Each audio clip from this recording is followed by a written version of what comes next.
Hey everyone, it's Noah Barnett, the VP of Marketing here at Feathr. And today in the studio, as always, I'm joined by Nhu, a content strategist that is also the curator of Feathr's Good Marketing Brief. Hey Nhu. Hi, Noah. How are you? Doing all right. Doing all Yeah. right. I'm rocking a new hairstyle, I I'm know. just rolling with it, It's nice. I like it. It's nice and clean cut. just elevating my it's like one of those things that I feel like if you put a hat on, you look like, desert dad. And then if you take a hat off and put a black shirt on, you feel like stoic, you know, professional or something. So I'm like, it's kind Absolutely, of a yeah. good vibe. It's a good vibe. Yeah. And for you, it's like easy. You don't have to get ready. It's just a quick take off the hat, put on your shirt. That's it. I love There we that. go. Yeah, I am concerned though, which was a good point by the person, like my hair person that helped me shave it down. Um, she was like, make sure you wear sunscreen on your head.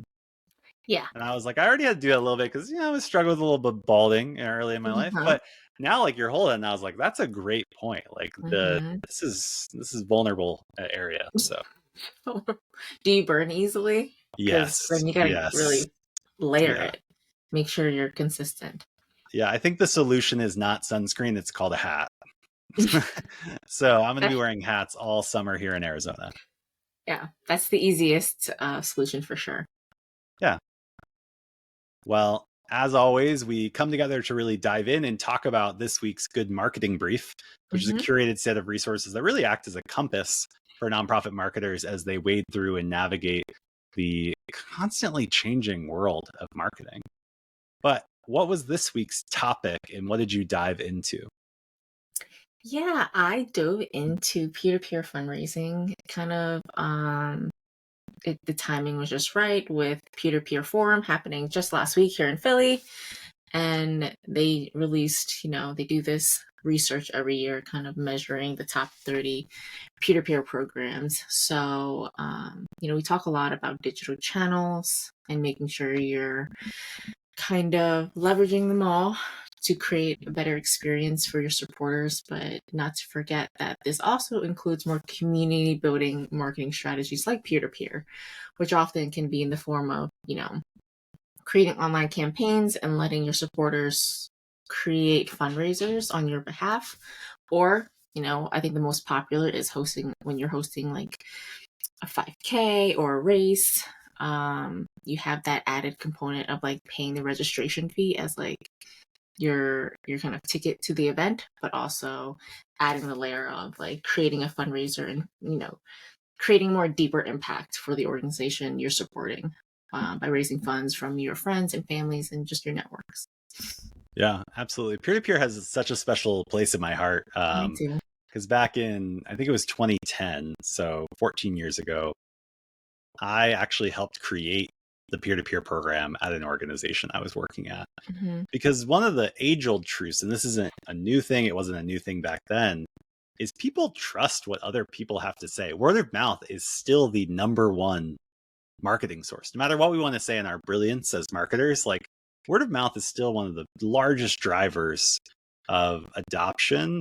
And I think that holds true, especially for something as personal as generosity and where you give and where you invest, because I'm aligning with like minded people and then coming together with them in the form of giving to an organization to work on the cause that I'm passionate about.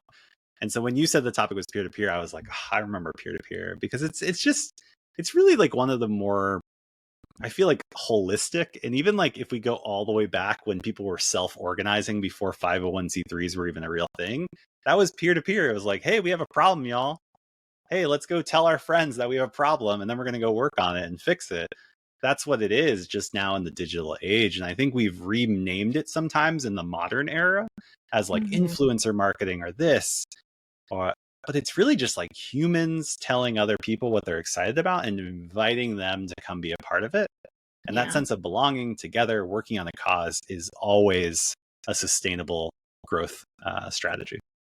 absolutely. And it's just so powerful. Um, Seeing your community collectively get together and kind of advocate for your mission on your behalf, and you can see like the different walks of life people have with your mission, whether it's, if you're an Alzheimer's association or something, you can see how this disease either is impacting you or like the supporter Mm. itself, or it's a family member who is like caring for someone who has this disease. And I have always, peer-to-peer has a place in my heart because it was kind of like one of the first topics I covered when I was at Nonprofit Pro, and then we did a lot of different types of content around it. And I like when we talk about fundraising, I think peer-to-peer is such a missed opportunity for nonprofits who don't invest a lot of time and resources into kind of building that program out. Yeah. Yeah. And peer-to-peer is also one of the mechanisms that really embodies generosity being social. Mm-hmm. A lot of times generosity is kind of an isolated practice. It's like, oh, we send out a direct mail appeal, you write a check, or you tell your bank to send a check. And it's like this conversion and conversation is between organization and giver. And Mm-hmm. peer-to-peer kind of opens up that shroud and says, no, like we are givers together. Like I'm a giver, you're a giver. You should come support my cause, Nhu. Like we should be a part of this together. And starts leaning into some of the age-old emphasis of like social proof within Mm-hmm. marketing, and turn Yep. something private into something that's not public, but like more public than the typical Mm-hmm. experience. And that's contagious. Jonah Berger talks about social proof being one of the contagions in marketing, and peer-to-peer has that just like embedded into it. And now digital Absolutely. has made that so visible, right? Like before it'd Mm-hmm. be like, hey, Nhu, you and I are in a social group, or we live in the same street and we're going to like collectively work on this problem, or we're in the same Right. workforce. Now I can kind of expand and say, like, people like me do things like this. I didn't even know these other people, but they resonate with my cause, Yeah. and come together and make a change. It's like, gosh, It's a beautiful thing. It's it's a like pure beautiful thing. marketing too. It's like the Yeah. purest form of marketing. I just, Mhm. yeah, and endure it. Yeah, because I mean, it's all based on emotion, right? Emotion of the supporters. And it's not just like the financial piece of like, yeah, they can help you raise money, but they can kind of unlock this new segment of donors perhaps that you maybe didn't have an eye on you. So it's like that awareness piece, that acquisition piece, and that retention piece as well. And I think it's a strategy that kind of hits a lot of marketing like check boxes, and I really just do love it. Yeah. And I think it's even more important of a topic to touch on in 2024, when Mm-hmm. competition for attention is so difficult, trust in institutions, including nonprofits, continues to erode, and Mm-hmm. are bent towards like, how do we grow then? Like, if we're just looking at the fundamental challenges many of you listening to this are tackling, is like, how do we grow in this environment? And I think going back to your people, thinking through how influencer or peer-to-peer can be a strategy you actually invest in and deploy this year if you haven't, or Yeah. reinvest in, it can be really powerful. So with that, Yeah. what were some of the ways nonprofits can fit or should fit peer-to-peer into their strategy? What were some of the resources you curated this week that lean into that? Yeah, absolutely. So there's two more peer-to-peer focused articles that I shared in this week's brief. And, the first one is more like a trends article from Nonprofit Tech for Good. But I think at least for me, I know I forget a lot of times that peer-to-peer is such like a good retention tool that to with a donor who is already given to your nonprofit, how can you make them feel more deeply for the mission and connect them more to your cause? And it's, my first recommendation is like introduce peer-to-peer fundraising, show them how they can do more than just like give financially. Let them be like an advocate or like a champion for your cause.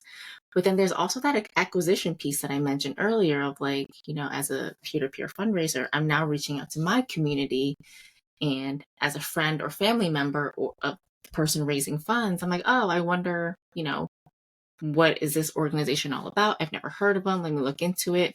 Oh, my friend is very passionate about it. Let me help them support, and then that could be kind of like an entry into like a new donor welcome series or something, and then you can kind of start cultivating their support. So I think that is kind of a great tactic to kind of weave into your marketing.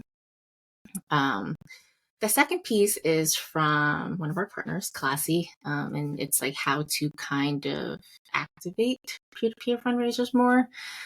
And one of the things is that I always recommend, because I think it's easy to put like fundraise for us, right, on your website, and you like click a button, start a fundraiser, whatever, it's fine. But a very valuable resource for nonprofits is creating a toolkit, creating templates to help them message to their community, and so they're not starting from scratch, because like people are busy, they have jobs, they have families, they're trying to like maintain their social lives. So the easier you can make it and be like, hey, these are the messaging templates you can use, here are some graphics, all you have to do is plug and play into your emails or your social accounts, it will move the needle so much quickly, because now they don't have to think about what they need to write. Yeah, absolutely. And I think this idea of use toolkit, I see it as like a similar concept in marketing as enablement.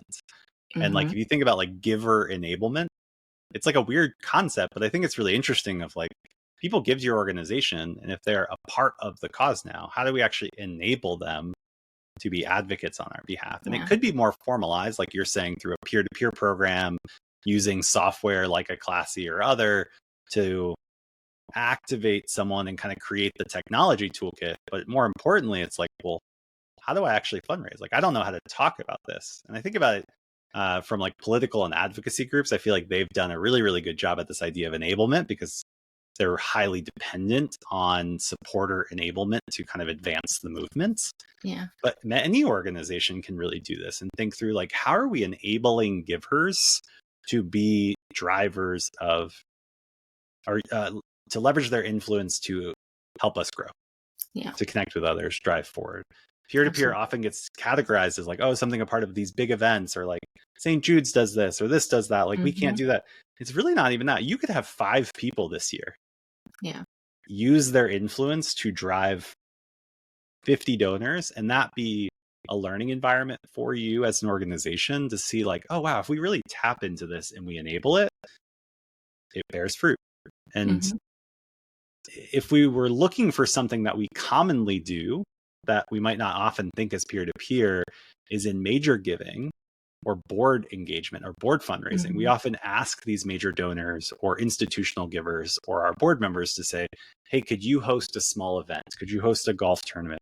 Could you host a Jeffersonian dinner, or whatever the concept is, and say, hey, can you bring people like you who have resources to our organization? Peer-to-peer is just democratizing that across the whole supporter file and saying anyone can be an influencer. And it's a great opportunity, especially when funds get tighter and like maybe your most loyal givers have to cut back on their giving, which is completely reasonable given their circumstances. They don't care less about the cause. They just have less to give to the cause this year. Peer-to-peer or influencing marketing can help them stay connected and feel invested in the cause by giving their voice in a season where maybe money's more tight, or the situational financial situation is limited. And so I think it's not only an acquisition play, but I think it's a supporter retention play, because you're giving them a job to do. And it's proven in behavioral psychology, if someone feels like they have a job to do, they're more likely to show up and do that job. There's an accountability to it. That's pretty absolutely, pretty amazing. Yeah, that's pretty amazing. I any love other that. resources that you want to call out in here, or inspiration, as you always highlight in the Good Marketing Briefy Tree? The last piece that I have in the brief is about Butterfinger, my favorite Halloween candy. They I haven't thought about Butterfinger in so long. I'm so excited to hear this. Go ahead. Yeah, such overlooked candy.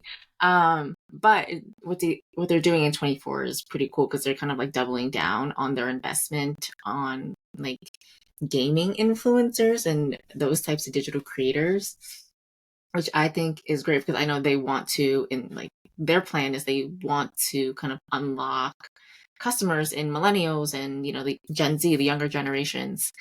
And I don't know if you follow the gaming community, but I haven't been, I was never like a gamer, but I've always known that there was just like this huge community that existed like for decades.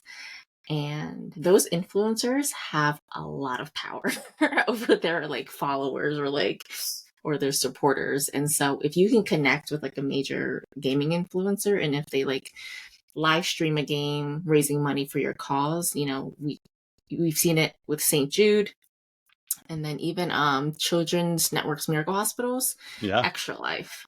They've raised millions just from that. So Yeah. it's just, it's another segment to keep an eye out for in the influencer space and seeing how you connect them to your mission. Yeah. I play a strategic card game a lot. I play a bunch of them. As you can see, I have Disney characters over here. So we're not going to get into that today. That's a longer topic.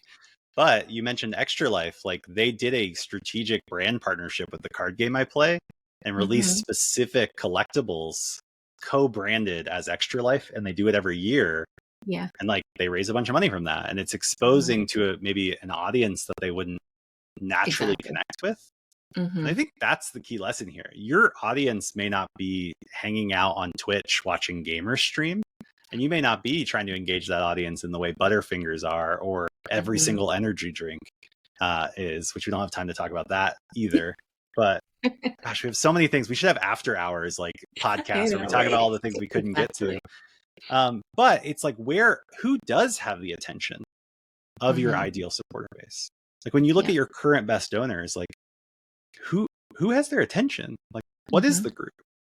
In some cases, like many of the organizations I've been a part of, it might be a faith group. It might be like, oh wow, they're like really connected to the specific faith, or they're really invested in the hiking community because we really align with people that are outdoorsy because we're an environmental protection organization. Like, wow, who has the attention of people that go hiking all the time? Could you use hiking guides? Could you use like meetup groups? Maybe the pickleball community is like your go-to, and who's the pickleball influencer that wants to raise money for your cause? Like, talk about a gold mine for nonprofits, the pickleball community. I've started playing recently, and I'm like getting beat up by all sorts of people that meet the average age of a giver. It's like, wow, tap into the pickleball influencer. That's really powerful. Yeah, absolutely. It's a challenging sport, I hear. I have never played, but our aunts all play. A mental They're game. very into it. Yeah. It's a big mental game. I hear. Yeah. Well, I think these are tons of lessons. I think at the end of the day, even as you said Butterfinger is undersold. We use word of mouth right now. Now people are going to be thinking about Butterfinger on this pod going forward. And so it's just the power of word of mouth, the power of human to human connection and referral. And that's really what peer-to-peer is to tap into. So if you want to figure out how you can better leverage peer-to-peer, definitely check out this week's Good Marketing Brief. Nhu, grateful as always. Of course. And Thank so you, thankful for the investment you make in our community to help us do good marketing. So we'll do it again next week. I look forward to our time every week. So I will see you next week. Thanks, Nhu. See ya. I know.